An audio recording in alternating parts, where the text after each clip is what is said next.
नमस्कार दोस्तों, दिल की गहराइयों से स्वागत है आप सभी का आपके इस YouTube चैनल पर। देखिए दोस्तों, आज के सेशन में हम लोग बात करने वाले हैं कि ITI क्या है ना। और ये मैं बड़ा रिस्क भरा काम कर रहा हूँ क्योंकि हमारे MP में अभी बहुत ज़्यादा मौसम ख़राब है, शायद बाहर बारिश भी हो रही है और बादल भी फट रहे हैं, है ना।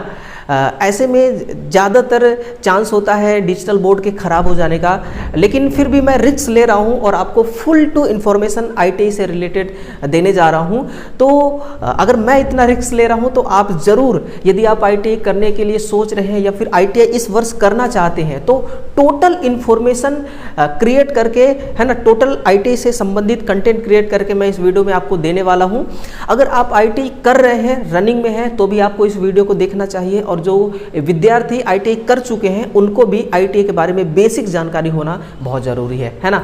तो आज के इस सेशन में हम बेसिकली क्या बात करने वाले हैं कि इसमें देखिए एडमिशन कब से शुरू होते हैं, इस पर बात करेंगे, है ना। कितना फीस वगैरह लगता है, ITI में कौन सी ट्रेड है जो सबसे बेस्ट होती है ना, जिसकी डिमांड हर फील्ड में, हर औद्योगिक क्षेत्र में सबसे ज़्यादा होती है, उस पर बात करेंगे। फिर ITI के फ़ायदे क्या होते हैं, है ना, इस पर भी बात करेंगे। क्या ग्रेजुएशन के बाद ITI कर सकते हैं, तमाम जो आपके मन में डाउट चलते हैं उन सभी डाउट को आज मैं आपके मन में जो क्वेश्चन मार्क होता है ना, उस क्वेश्चन मार्क को ख़त्म करने वाला हूँ।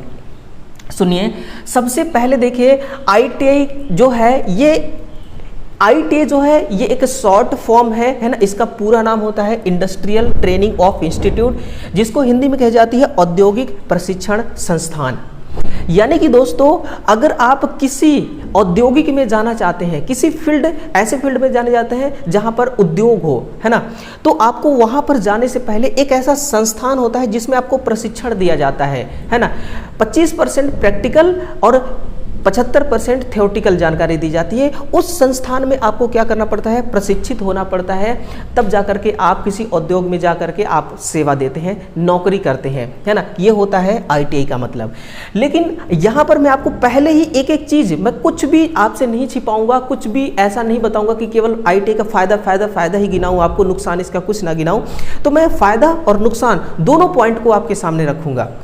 देखिए, अगर आप चाहते हैं ना कि मैं ऑफिस में बैठ करके काम करूंगा ITI करने के बाद, तो आप ऐसा नहीं कर सकते हैं। आपको उद्योग में, क्षेत्र में काम करना पड़ेगा। हाँ, आपके लिए एक और ऑफर है। अगर आप चाहते हैं कि टीचिंग के फील्ड में मैं चला जाऊं, सरकारी कॉलेज में मुझे पढ़ाने का अवसर मिले, तो आपको CITS करना चाहिए। ITI कंप्लीट होने के बाद ये CITS होता है ना, 1 साल का होता है, उसको करना चाहिए। इसके लिए मैं जानकारी दे चुका हूं, डिस्क्रिप्शन बॉक्स में इसका लिंक दे दूंगा, वहां से चाहे तो आप देख सकते हैं, है ना। फिर बात आती है कि ITI करने के लिए कितना योग्यता होना चाहिए, कम से कम तो ओनली 10th पास, केवल आपके पास 10वीं पास होना चाहिए, आप कर सकते हैं। ऐसा नहीं कि 12वीं हो तो नहीं कर सकते, 12वीं पास भी कर सकता है। एनी ग्रेजुएशन, किसी भी प्रकार का कोई ग्रेजुएशन कर चुके हैं आप, फिर भी आप ITI कर सकते हैं, है ना। लेकिन बेस होता है 10th। जब आप फॉर्म अप्लाई करेंगे तो जो सर्टिफिकेट आपको लगाना पड़ेगा वो 10th का सर्टिफिकेट लगाना पड़ेगा, और वो भी ऐसा सर्टिफिकेट जिसमें मैथ और साइंस सब्जेक्ट हो। संस्कृत बोर्ड वाला नहीं कर सकता है ना। संस्कृत बोर्ड वाला यहाँ पर नॉट अलाउ है, नहीं कर सकता है, बाकी हर कोई कर सकता है। फिर इसमें कोर्स जो होते हैं ITI के अंदर, इस कोर्स के अंदर जो ट्रेड होते हैं उसका ड्यूरेशन कितना होता है, कितने साल का कौन सा कोर्स होता है, इस पर थोड़ा बात करते हैं। 1 साल का भी कोर्स होता है, 2 साल का भी कोर्स होता है ना, और 6 मंथ का भी कोर्स होता है, 6 महीने का होता है, और 2 साल का होता है, 1 साल का भी होता है। 6 महीने का, 1 साल का, 2 साल का, अकॉर्डिंग टू ट्रेड, जिस प्रकार का आप ट्रेड लेंगे उसके अनुसार आपको यहाँ पर ये ड्यूरेशन रहता है कोर्स का, ठीक है ना। ये बात होती है।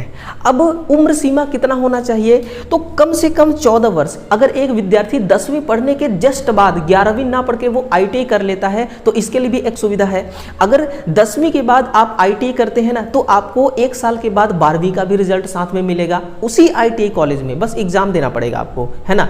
अलग से आपको 12वीं पढ़ने की ज़रूरत नहीं है, अगर आप ऐसा चाहते हैं तो। अगर आप चाहते हैं कि मैं प्रॉपर तरीके से सेपरेट रूप से 12th कंप्लीट करना चाहता हूं, तो उसके लिए आपके पास ऑलरेडी ऑप्शन है।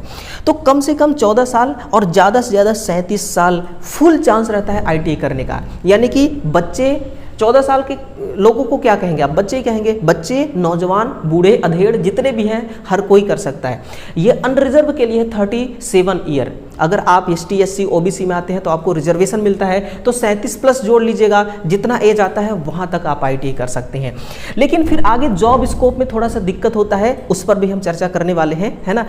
देखिए IT ट्रेड्स ऐसा ट्रेड्स है ना, इसमें से कौन सी ट्रेड्स हैं जो आपको नौकरी दिला सकती है? अभी देखिए, जब भी NCL में, जो अपना सिंगरौली, मध्य प्रदेश का सिंगरौली NCL है, कोल इंडिया, इसमें जब भी सरकारी नौकरी निकलती है ना, तो एक पूरा इनका नोटिफिकेशन में पूरा लिस्ट निकलता है जिसमें ITI के तमाम ट्रेड्स होते हैं, है ना। और उसके अलावा भी जब रेलवे में निकलती है तो बहुत सारी ट्रेडों पर वैकेंसी निकलती है, ठीक है ना। तो कुछ ऐसे ट्रेड हैं जिनकी डिमांड बहुत ज़्यादा होती है ना, बहुत ज़्यादा होती है। तो उन ट्रेड को मैं आपके सामने लेकर के आया हूँ, आइए ज़रा इसको समझते हैं। तो सबसे पहले इलेक्ट्रीशियन को मैंने इसलिए रखा, इसको ध्यान से देखिए। सबसे पहले मैंने वरीयता किसको दिया? इलेक्ट्रीशियन को दिया, है ना। किसको दिया? इलेक्ट्रीशियन को। ये रही आपकी इलेक्ट्रीशियन। ये कितने साल का होता है? 2 ईयर का, है ना, 2 साल का ये कोर्स होता है। इलेक्ट्रीशियन देखिए सबसे ज़्यादा डिमांड होती है, चाहे आप किसी भी फील्ड में, रेलवे में ले लीजिए, इसरो, DRDO, हर जगह पर इलेक्ट्रीशियन की सबसे ज़्यादा डिमांड होती है ना। सरकारी नौकरी ये आपको बहुत ज़्यादा चांस रहता है दिलाने का। फिर वायरमैन भी होता है। इलेक्ट्रीशियन वायरमैन एक ही जैसा है, बस थोड़ा सा इसमें डिफरेंस होता है ना, डिपार्टमेंट थोड़ा सा चेंज होता है काम, बाकी सब चीज़ वही होता है, ठीक है ना। फिर आता है आपका फिटर, फिर आप आती है फिटर, ये सेकेंड नंबर पर है, ये दूसरे नंबर पर है। ये भी 2 साल का कोर्स होता है। आपको सरकारी नौकरी दिलाने में ना ये भी अपनी महत्वपूर्ण भूमिका निभाता है, ठीक है ना। फिटर हो गया। फिर डीजल मैकेनिक। देखिए क्या है कि जब रेलवे में वैकेंसी आती है ना, कहाँ पर रेलवे में वैकेंसी आती है? तो रेलवे में लोको पायलट की जब वैकेंसी आती है ना, लोको पायलट हो गया, NTPC हो गया, इनमें मैकेनिकल वालों को सबसे ज़्यादा वरीयता दी जाती है ना। यानी कि इनको वरीयता अच्छी खासी दी जाती है मैकेनिकल वालों को। और मैकेनिकल भी कई टाइप के होते हैं, इलेक्ट्रिकल, है ना, और भी तरह के, बॉयलर, ये सब कुछ बात करेंगे हम। ये तीसरे नंबर पे आपको गवर्नमेंट जॉब दिलाने में भूमिका निभाता है। ये तीसरे नंबर, ये पहला, दूसरा, तीसरा हो गया, ये चौथे नंबर पर, है ना। सब कुछ मैं सेट करके लाया हूँ, बस आपको सिर्फ आपको बताना है और कुछ नहीं, है ना। ये 7वें नंबर पर। तो ऐसे 7-8 ट्रेड है देखिए जो गवर्नमेंट जॉब दिलाने में सबसे आगे है, सबसे फर्स्ट है। लेकिन वैसे देखा जाए तो ITI में इंजीनियरिंग और नॉन इंजीनियरिंग में बहुत सारे ऐसे ट्रेड हैं, है ना, जैसे कोपा हो गया, तो इनकी वैकेंसी थोड़ा सा कम आती है, ठीक है ना, बट आती है ज़रूर। अब समझिए थोड़ा डिटेल में कि व्हाट इज इलेक्ट्रीशियन ट्रेड, क्या है इलेक्ट्रीशियन ट्रेड, है ना। आप करना चाह रहे हैं ना, तो आपको पता होना चाहिए कि क्या है इलेक्ट्रीशियन ट्रेड, इसमें कौन सा काम होता है। ITI करने के बाद वायरिंग का इंस्टॉलेशन करना पड़ता है ना। इलेक्ट्रिकल इक्विपमेंट के बारे में जानकारी आपको सिखाया जाता है, दिया जाता है। इलेक्ट्रिकल कंपोनेंट्स नॉलेज, है ना। कंपोनेंट्स का मतलब हो गया कि छोटे छोटे, चाहे इलेक्ट्रॉनिक या इलेक्ट्रिकल एसेसरीज हो गया, जैसे कि स्विच हो गया, सॉकेट हो गया, फ्यूज हो गया, है ना, सीलिंग फैन हो गया, कूलर, पंखा, मोटर, इन सभी के बारे में जानकारी मिलता है। फिर इलेक्ट्रिकल मैकेनिक नहीं, मशीन नॉलेज, मशीन के बारे में टोटल जानकारी दे दिया जाता है। मशीन, स्टार्टर, है ना, पैनल जो होता है, ड्राइव जो होता है, VFD, ब्रेकर, इन सभी के बारे में फुल टू इन्फॉर्मेशन देता है। ये आपका इलेक्ट्रीशियन ट्रेड। एलिजिबिलिटी क्या है? सिंपल सी बात है, आप 10th पास हैं, कर सकते हैं। आप 10th पास हैं, इसको, इस ट्रेड को कर सकते हैं। बहुत ही बढ़िया ट्रेड है। अब सुनिए, अब आपका इच्छा जो है ना, और ज़्यादा लालसा जो है, और ज़्यादा इलेक्ट्रीशियन ट्रेड करने की बढ़ने वाली है। क्यों? क्योंकि इसका जॉब स्कोप देखिए आप, कितना बेहतरीन इसका जॉब स्कोप है, बहुत बेहतरीन है, लाजवाब है। ये देखिए, ये है क्या आपका, ये आपका है रेलवे में एक वैकेंसी आती है ALP के नाम से, है ना। इसमें ट्रेन का ड्राइवर बना जाता है। अगर आप इलेक्ट्रीशियन ट्रेड से हैं तो ALP के लिए बिल्कुल बेधड़क आपका चांस लगने वाला है। बस आपकी तैयारी मस्त होनी चाहिए, आप ट्रेन ड्राइवर बन सकते हैं। इसमें NTPC की भी आती है ना, NTPC की भी आती है, और इसमें ग्रुप डी के लिए भी आती है।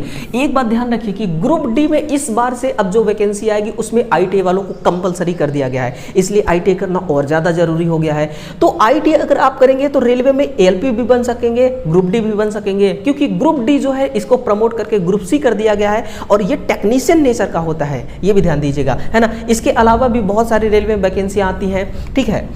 फिर यहाँ अगर नहीं हो पाया तो आपके लिए इसरो खड़ी है, टेक्नीशियन के पोस्ट पे वैकेंसी हर 6 महीने में निकालती है। 6 मंथ में हर 6 मंथ में इसरो टेक्नीशियन के लिए नौकरी निकालती है। तमाम इसके क्या है सेक्टर हैं अलग अलग फील्ड में, है ना, अलग अलग फील्ड में, तो वहाँ से इसरो वैकेंसी निकालती है ITI वालों के लिए, है ना, इलेक्ट्रीशियन ट्रेड के लिए। DRDO मेंटेनर के लिए निकालती है, नहीं DRDO भी टेक्नीशियन के लिए निकालती है। फिर मेट्रो मेंटेनर के लिए निकालती है ना, पावर जनरेशन लाइनमैन। अभी PGCL की वैकेंसी रनिंग में चल रही है, देखिए PGCL की वैकेंसी रनिंग में चल रही है, पावर जनरेशन की, है ना, इसकी वैकेंसी आ चुकी है। लाइनमैन की वैकेंसी आती है जिसको हम MPEB कहते हैं, मध्य प्रदेश इलेक्ट्रिकल बोर्ड, या फिर Uttar Pradesh electrical board, Bihar electrical board, Maharashtra electrical board, यानी कि आप जिस भी स्टेट से हैं वहाँ पर लाइनमैन के लिए भी वैकेंसी आती है, इलेक्ट्रिशियन के लिए। फिर NVS में आती है ट्रेड्समैन के लिए, नेवी में आती है ट्रेड्समैन के लिए। अगर इन सब में आपका कुछ नहीं हो पाया भला, तो फिर स्वरोजगार आपके लिए है ना। आप कुछ मत करिए, मोटर पंखा बांधना सीख जाइए और अपना खुद का रोजगार खोल लीजिए, है ना, इससे बढ़िया और क्या ही हो सकता है, ठीक है। लेकिन सरकारी नौकरी इतने सारे आपको ऑफर दे रहे हैं। अब आइए जानते हैं फिटर क्या होता है ना, आइए जानते हैं फिटर क्या होता है। यानी कि एक कंप्लीट इंफॉर्मेटिव वीडियो है। अगर आप IT करने के लिए सोच रहे हैं ना, तो आप बिल्कुल सही कर रहे हैं और सही जगह पर आप आए हुए हैं। व्हाट इज द फिटर, नहीं व्हाट द इज फिटर, उल्टा हो गया है, what is the fitter. What is the fitter course, fitter course क्या है? फिटर का मतलब होता है चीज़ों को असेंबल करना, चीज़ों को फिटिंग करना, है ना। अब ऐसा मत कहिएगा कि जो घर जैसे बिल्डिंग बनता है उसमें सरिया सेटिंग का काम होता है वो भी फिटर, हाँ फिटर ही है वो भी, है ना, लेकिन वो तो हो गया, उसको तो कोई भी कर सकता है, चाहे आप फिटर करके भी कर सकते हैं, बिना फिटर के भी कर सकते हैं, लेकिन आता वो फिटर के काम में ही है। तो ये होता है फिटर का कोर्स, है ना। फिटिंग करना, जॉब बनाना, असेंबलिंग करना, है ना, ये सब काम होता है इनका। ड्यूरेशन कितने साल का होता है? तो फिटर जैसे मैंने आपको बता दिया 2 साल का होता है, 2 साल का होता है। एलिजिबिलिटी भी मैंने आपको बता दिया, ओनली 10th पास, है ना, ओनली 10th पास आपका यहाँ पर क्वालिफिकेशन होना चाहिए। जॉब स्कोप, जॉब स्कोप क्या है? जहाँ जहाँ इलेक्ट्रीशियन की नौकरी आती है ना, उसके पीछे पीछे फिटर की भी नौकरी रहती है। देखिए सेम जगह पर, है ना, ये देखिए सेम जगह पर, हाँ सेम जगह पर जहाँ जहाँ इलेक्ट्रीशियन के लिए नौकरी आएगी वहाँ वहाँ फिटर के लिए भी नौकरी आती है। यानी कि इलेक्ट्रीशियन और फिटर IT ट्रेड के सबसे टॉप पर चल रहे हैं, सबसे टॉप पर। अगर आपका इंटरेस्टेड फिटिंग करने में है तो फिटर करिए, अगर इंटरेस्टेड लाइट बत्ती में है तो फिर लाइट बत्ती वाला करिए, है ना, इलेक्ट्रीशियन वाला करिए। लेकिन फिटर भी मेरे भाई कई टाइप के होते हैं, फिटर भी यहाँ पर कई टाइप के होते हैं, जैसे कि जनरल फिटर हो गया, है ना, और इलेक्ट्रिकल फिटर हो गया, बॉयलर फिटर हो गया, स्टेशनरी हार्डवेयर फिटर हो गया, मैरिन फिटर हो गया। टोटल 5 प्रकार के फिटर होते हैं, लेकिन स्टूडेंट बहुत कम जानते हैं फिटर, वो केवल जनरल फिटर को जानते हैं। इलेक्ट्रिकल फिटर भी होता है, बॉयलर फिटर भी होता है, स्टेशनरी हार्डवेयर फिटर भी होता है और मैरिन फिटर भी होता है। यानी कि फिटर टोटल 5 प्रकार के होते हैं। फुल टू इन्फॉर्मेशन दूंगा मैं, हर एक चीज के बारे में बताऊंगा ताकि आपको सही जानकारी आप तक पहुंच सके, है ना। जॉब स्कोप आपने देख लिया, इलेक्ट्रीशियन हो गया, फिटर हो गया, जो सबसे ज्यादा चर्चित में है उसके बारे में जानकारी मैंने दे दिया, है ना। अब मैकेनिकल ट्रेड सुनिए, लेकिन मैकेनिकल कोई एक प्रकार का मैकेनिकल नहीं होता, मैकेनिकल भी कई टाइप के होते हैं, जैसे diesel mechanical, motor mechanical, tractor, TV and radio, RAC, electronic instrument mechanical, है ना। तो ये बहुत सारे मैकेनिकल हैं और रेलवे में इनकी सबसे ज़्यादा वैकेंसी आती है, ये भी ध्यान रखिएगा, है ना, सबसे ज़्यादा वैकेंसी आती है रेलवे में। फिर मैकेनिकल तो बहुत हो गए, लेकिन इसमें से हम एक का एग्जाम्पल लेते हैं, डीजल मैकेनिकल। रुक जाओ भाई, डीजल मैकेनिकल, है ना, ये ऑटोमोबाइल सेक्टर में इसकी वैकेंसी सबसे ज़्यादा आती है। ऑटोमोबाइल सेक्टर जैसे हुआ होंडा, है ना, बाइक बनाने वाली होंडा हो गया, मारुति सुजुकी हो गई, आपका टाटा हो गया, आइसर हो गई, है ना। रेलवे में तो आती है, डीजल मैकेनिक की भी रेलवे में अच्छी खासी वैकेंसी आती है, लेकिन ऑटोमोबाइल में भी इसकी वैकेंसी बहुत बड़ी आती है डीजल मैकेनिक की, है ना। और 1 साल का कितना, 1 साल का ये कोर्स है। अगर आपके पास टाइम ज़्यादा नहीं है तो 1 साल का कर लीजिए डीजल मैकेनिक, और फिर 1 साल की तैयारी कर लीजिए, सरकारी नौकरी आपके साथ है, ठीक है ना। एलिजिबिलिटी वही 10th पास है, यानी सभी के लिए 10th पास कंपलसरी है, लेकिन साइंस और मैथ होना चाहिए, इसको आप ध्यान रखिएगा। डीजल मैकेनिक का थोड़ा सा काम सुनिए, क्या होता है काम। अगर आप इंटरेस्ट है, अगर आपके अंदर रुचि है ये करने के लिए, तो सुनिए इसका काम क्या होता है। जो इंजन होता है ना मेरे भाई, उसको असेंबल करते हैं, यानी कि जब नया इंजन बनाया जाता है तो इंजन का असेंबलिंग भी कराया जाता है, इंजन का मेंटेनेंस भी कराया जाता है ना। इसके अलावा इसकी रिपेयर भी कराई जाती है, देखभाल भी करना पड़ता है। तो ये सब काम है, ये सब काम किसका है? ये ये मैकेनिकल वालों का काम है, मैकेनिक वालों का काम है, यही डीजल मैकेनिक का क्या होता है, ड्यूटी होती है। जॉब स्कोप के बारे में अगर हम देखें तो जॉब स्कोप देखिए बहुत ही अच्छा इसका जॉब स्कोप होता है। Railway ALP assistant, loco pilot और टेक्नीशियन दोनों जगह इसकी वैकेंसी आती है। यानी कि ITI का कोई कोर्स कर लीजिए, रेलवे आपके लिए नौकरी देने के लिए खड़ी है ना, रेलवे आपके लिए खड़ी है। NVS में भी आती है, एयरपोर्ट में भी आती है ना, तमाम जगहों। इसके अलावा भी बहुत सारे ऐसे फील्ड हैं जहां पर आपको ये नौकरी मिल सकती है। इसके बाद इलेक्ट्रॉनिक मैकेनिक के बारे में सुनिए, ये भी बड़ा चर्चित में है। 2 साल का ये ट्रेड होता है, ओनली 10th पास आपके लिए, आपके पास सर्टिफिकेट होना चाहिए। इलेक्ट्रॉनिक मैकेनिक के लिए आप बिल्कुल एलिजिबल हो जाएंगे, कर सकेंगे इलेक्ट्रॉनिक मैकेनिक, है ना। जैसा आपके पास समय होगा उसके अनुसार करिए। समय का मतलब एज लिमिट, अभी आगे एज, अच्छा आ ही गया एज लिमिट, देखिए है ना, एज लिमिट आ ही गया। एज लिमिट देखिए, एज लिमिट अब हमारे इंडिया में तो कई प्रकार के ऐसे स्टूडेंट हैं जिनको कैटेगरी बाय कैटेगरी रखा गया है, लेकिन कुछ मोस्ट कैटेगरी हैं जैसे UR अनरिजर्व जिसको कहा जाता है, ST SC OBC EWS ESM, है ना। तो ST SC OBC और अनरिजर्व ये 4 ऐसे कैटेगरी हैं जिनको ज़्यादा महत्व दिया जाता है, ठीक है ना। मतलब कि वैकेंसी आती है तो इनके लिए ओपन मार्केट वाली वैकेंसी, ओपन वाली वैकेंसी रहती, कहने का मतलब देखिए अगर आप अनरिजर्व में हैं तो आपकी अगर एज है 26 प्लस का मतलब 27 साल के हो चुके हैं, 28 साल के हो चुके हैं, तो आप डीजल का करिए। डीजल क्योंकि ये 1 ईयर का कोर्स है। कितने साल का कोर्स है? 1 साल का कोर्स है।